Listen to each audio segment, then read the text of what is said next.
Cahyani ya? Kenapa? Cahyani ya? Iya, Miss. Ya, almarhum Cahyani yang meninggal dunia di Kamboja sudah 1,5 bulan ini. Gimana? Apa yang terjadi? Jadi kan yang terjadi dimakamin di sana, Miss, nanti. Oke, sudah pasti dimakamkan ke sana ya? Jadi kan waktu Miss Yuni kan tawarin sama ibu kan waktu itu dimakamkan di sana ya. Cuma kita menghubungi Pak Rudi lagi ya, Pak Rudi lagi. Dibantu sama Pak Rudi, dibantu ya mulai lagi. Udah dibantu semua. Kata Pak Rudi sediain aja uang 15 juta nanti untuk menjemput di bandara. Sediain ke segala biaya cukai kayak gitu, Miss. Terus? Kita udah seneng ya, Miss ya. Udah ya ibaratnya ada harapan lah mau pulang ya. Udah kita cari uang ya. Ibaratnya kita usahain 15 juta ya. Nah, setelah itu kemarin ini hari Jumat dapat kabar dari Kemenlu Pak Rudinya. Kalau Senin ini lewat tidak ada keputusan keluarga dimakamkan di sana, cuma kena biaya gitu. Kena biaya berapa? 52 juta. Hah? 52 juta, Miss. Dimakamkan di sana kena biaya 52 juta? Iya, kalau lewat hari Senin ini, Miss. Jadi kita kemarin udah buat pernyataan kalau dimakamkan di sana daripada kita nanti nanggung 52 juta dimakamkan di sana kan, Miss. Oke. Jadi kita bilang lah ke ibu, ya Bu, kita ikhlasin aja almarhum dimakamkan di sana. Selama ini kan kita udah sampai ke Istana Negara, Bu. Waktu abis nonton Miss Yuni itu hari apa ya? Itu besoknya kita langsung ke Istana, Miss, ke Istana Negara menemui Presiden. Cuma namanya susah ya ketemu Presiden. Jadi kita cuma kasih surat terbuka aja gitu, nulis surat supaya Presidennya baca gitu.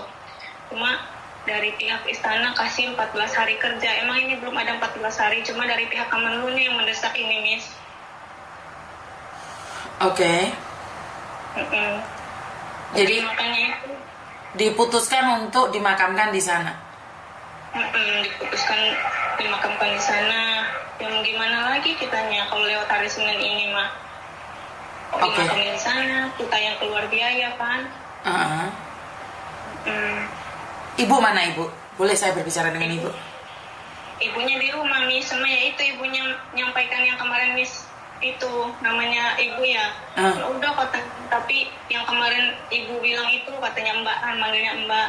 Bener apa enggak ya? Kalau bener mah pengen buat lunasin utang almarhum katanya gitu, buat untuk utang piutangnya gitu. Makanya saya ingin berbicara dengan Ibu, Mbak. Kan kemarin saya sudah bilang saya akan berikan 10 juta untuk diikhlasin dimakamkan, dan sudah kayaknya lagi kerja, Miss. Paling nanti sore kali ditelepon lagi aja ya kalau pengen sama Ibu. Mungkin malam ya. Kalau siang ini mungkin saya ada jadwal ke beberapa rumah sakit, Mbak. Yang berapa itu, Miss? Dalam live apa dalam telepon pribadi, Miss? Dalam live mungkin, Mbak. Karena itu kan bukan uang saya pribadi. Uang 10 juta itu kan bukan uang saya, sayang. Kalau saya memberikannya tanpa memberitahu orang lain kan saya juga salah, sayang. Bener nggak? Karena uang 10 juta itu yang saya akan berikan pada keluarga almarhum itu adalah uangnya publik, uangnya orang banyak. Jadi uang hasil dari YouTube-nya Miss Yuni saya bagikan ke keluarga almarhum Cahyani. Jadi nanti ditelepon lagi aja, Miss, biar ngomong langsung sama Ibu gitu. Soalnya di rumah lagi nggak ada yang pegang HP. Iya, kenapa Ibu berpikir begitu lama untuk memutuskan dimakamkan di sana? Kan Miss Yuni udah bilang nih, kan sangat sedih sekali toh, sudah hampir 2 bulan belum dimakamkan. Iya, benar nggak? Cuma dia pengen ngeliat anaknya yang terakhir kali, Miss.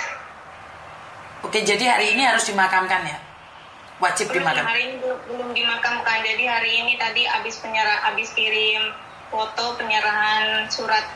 Jadi kita foto bawa surat itu gitu, dikirim ke Pak Rudi itu juga, Miss. Pak Rudi yang ituin.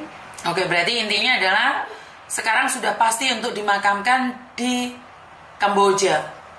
Iya, sudah. Oke, dan pernyataan. Dan saya akan memenuhi janji saya untuk mengirimkan uang 10 juta, tapi saya ingin berbicara dengan ibumu dulu. Oke, iya, Miss. Nanti malam saya telepon lagi ya. Siap. Siap. Terima kasih ya. Yuk, Assalamualaikum. Oke, akhirnya ada jawaban juga saudara kita yang meninggal dunia yang ada di Kamboja. Setelah 2 bulan, akhirnya keluarga memutuskan untuk dimakamkan di Kamboja. Karena kemarin saya meminta keluarga, ikhlaskanlah dia dimakamkan di Kamboja. Dan hasil dari YouTube saya akan bagikan untuk keluarga almarhum Cahyani, ya ini sebesar 10 juta. Jadi tapi kemarin keluarganya meminta saya untuk tetap memulangkan jenazah almarhum ke kampung halaman, ya ini di Lampung. Dan 2 bulan, hampir 2 bulan lebih ya, sampai menyurati ke Istana Negara, sampai datang ke Istana Negara. Dan pada akhirnya masih belum ada tanggapan dari pemerintah kita. Seperti yang saya janjikan bahwa hasil dari YouTube saya ini saya akan kembalikan pada para pekerja migran. Jadi sebenarnya saat kalian menonton konten saya, saat kalian nge-share konten saya, itu adalah bisa membantu teman-teman kalian yang sedang kesusahan. Saya ingin nanya sama kalian, berapa banyak sih kalian dapat hasil dari YouTube kalian? Mampu nggak kalian untuk memberikan pada orang lain yang sedang membutuhkan? Seperti yang selalu saya sampaikan, sejak awal saya membuka YouTube ini, saya tuh tidak pernah tahu jika YouTube itu ada uangnya. Saya tuh nggak pernah tahu, karena di tahun 2012 saya membuka YouTube ini, saya tuh nggak ngerti bahwa YouTube itu ada uangnya. Sama sekali saya nggak tahu. Sampai pada akhir cerita di tahun 2021. YouTube saya itu menghasilkan uang, tapi saya nggak ngambil sama sekali. Karena saya memang tujuan awal membuka YouTube ini bukan untuk mencari cuan. Saya hanya ingin menyampaikan informasi-informasi berdasarkan sepengetahuan saya. Jadi karena itu saya nggak tahu. Setelah teman saya dari Indonesia mengatakan, Yuni, kamu itu dapat uang loh Yun. Saya bilang enggak dapat. Kamu dapat uang? Saya bilang enggak. Akhirnya dia cek YouTube saya, ternyata menghasilkan uang. Dari situlah saya tahu bahwa YouTube menghasilkan uang.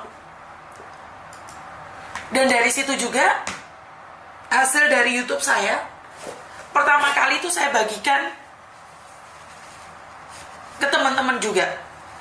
Karena memang tujuan saya membuat YouTube ini bukan untuk mencari cuan, juga bukan untuk mencari tenar. Karena tujuan saya adalah edukasi.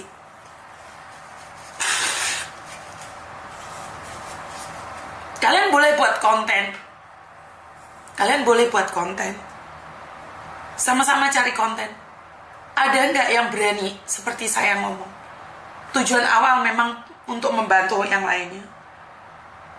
Dan hari ini saya berjanji pada keluarga almarhum Cahyani, jika engkau mengikhlaskan jenazah dimakamkan di Kamboja, saya akan titip uang 10 juta buat keluarga almarhum untuk apapun keperluan keluarganya. Tapi tolong ikhlaskan Cahyadi dimakamkan di Kamboja. Karena untuk mencari uang 150 juta, bukan saya tidak mampu, tapi berapa lama jenazah itu akan disimpan di Kamboja. Jadi saya selalu bilang buat teman-teman, jangan bekerja di luar negeri secara ilegal. Jangan bekerja di luar negeri secara ilegal. Karena saat engkau meninggal dunia, jenazahmu pun gak bisa dipulangkan. Berapa banyak uang yang saya bisa berikan? Saya tidak bisa membantu secara totalitas. Karena kalian ke luar negeri dengan cara ilegal. Mizuni kenapa yang dari Jepang kemarin Mizuni bisa bantu? Iya, karena dia bisa. Yang dari Taiwan kemarin kenapa bisa Mizuni? Kenapa yang dari Mako kemarin bisa Mizuni? Iya, tapi kan mereka bekerja secara legal. Saya cuma menyampaikan pada pihak pemerintah. Tapi jika kalian bekerja secara ilegal, kemana kami bisa membantu kalian? Saya tidak bisa membantu totalitas semua orang. Saya tidak bisa meringankan beban semua orang. Tapi saat saya bisa membantu 1-2 orang, saya sudah cukup bahagia. Sampai detik ini pun masih banyak orang yang mencaci maki saya demi cuan jual aib, demi cuan mengobrak-abrik dunia persilatan. Berapa banyak anak yang telepon saya ingin mengucapkan terima kasih. Tapi berapa banyak juga orang yang telepon saya, SMS saya, tidak bisa saya angkat nomor teleponnya. Karena saya manusia biasa. Saya sendiri, Mbak. Saya nggak punya tim. Saya nggak punya siapa-siapa. Saya punya kalian. Saya masih beruntung karena di Indonesia sekarang saya punya tim. Di Indonesia sekarang saya punya advokat yang bisa membantu saya. Jadi itu orang-orang baik menghubungi saya, mau menjadi tim saya. Dan kalian boleh percaya atau tidak,